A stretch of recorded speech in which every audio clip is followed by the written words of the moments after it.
Aleanca për Ardhmërinë e Kosovës në Ferizaj distancohet nga protestat e dhunshme, të cilat sipas kreut të saj, Xhavid Zariqit, janë jashtë çdo forme të shprehjes së pakënaqësisë në demokraci. Zariqi tha se dhuna e djeshme ka qenë jashtë çdo planifikimi për të kundërshtuar dy të këqijat që sipas opozitës po i kanosen Kosovës, ndërsa për këtë qëndrim, sipas tij, është njoftuar edhe qendra në Prishtinë. Ai megjithse dje ishte pjesë e protestës, mohoi të ketë qëndruar deri në fund të saj e aq më pak të ketë qenë pjesë e dhunës. Nuk jem për atë që ndodhi dhe ajo që ka ndodhur nuk besoj dhe nuk duhet të vazhdoj të ndodhë. Unë personalisht, po edhe ako janë në Ferizaj, po edhe ako janë në qendër, nuk është për dhunë, nuk është për veprime jashtë ligjore, nuk është për veprime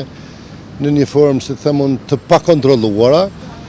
Dhe qëndrimet e AK-s dijen janë të qarta, janë për mbrojtjen e shtetit ligjor, për mbrojtjen e sovranitetit të shtetit, për mbrojtjen e kufirit të shtetit, por jo duke bë anarki, jo duke shkel çdo gjë që është institucionale. Mirë po, derisa dënon dhunën në rrugë, ai mbështet veprimet e opozitës në kuvend, të cilat i qua normale, për ta mbrojtur integritetin e vendit, meq sipas tij, deputetët përat edhe janë aty. Ata edhe në emër të qytetarëve, nga të cilët i kanë marrë votat, e kanë obligim për ta mbrojt atë që është e obliguar nga të gjithë qytetarët, por ata e kanë mandatin nga qytetarët për ta mbrojt shtetin dhe sovranitetin dhe shtetin ligjor. Ajo është një çështje e ndarë dhe në fund të fundit ata përgjigjen për veprimet e tyre. Unë nuk besoj që kanë bërë mirë me arrestimin e Donikës, sepse është deputete, përfaqëson popullin dhe veprimet të cilat janë bërë, pavarësisht që janë të papëlqyera,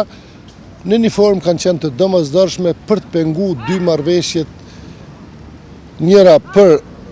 demarkacionin me Malin e Zi dhe tjetra për Bashkinë e Komunave Serbe në Kosovë. Sepse unë e kuptoj, Bashkia e Komunave Serbe është edhe në pakon e Atisarit, por duhet jetë me të njëjtat kompetenca si që janë edhe Bashkia e Komunave Shqiptare ose me shumicë shqiptare. Televizioni Tema kërkoi përgjigje edhe nga lëvizja vetëvendosje, por që kreu i degës së saj në Ferizaj Emrush Xhemaili tha se është në Prishtinë, aty edhe ku do zhvillohet ngjarja, ndërsa si të tillë e pa të parësyeshme të prononcohet në Ferizaj, duke bërë ftesë se televizioni duhet ta ndjek atë në Prishtinë. Xhemaili është personi i parë përgjegjës i qendrës së lëvizjes vetëvendosje në Ferizaj.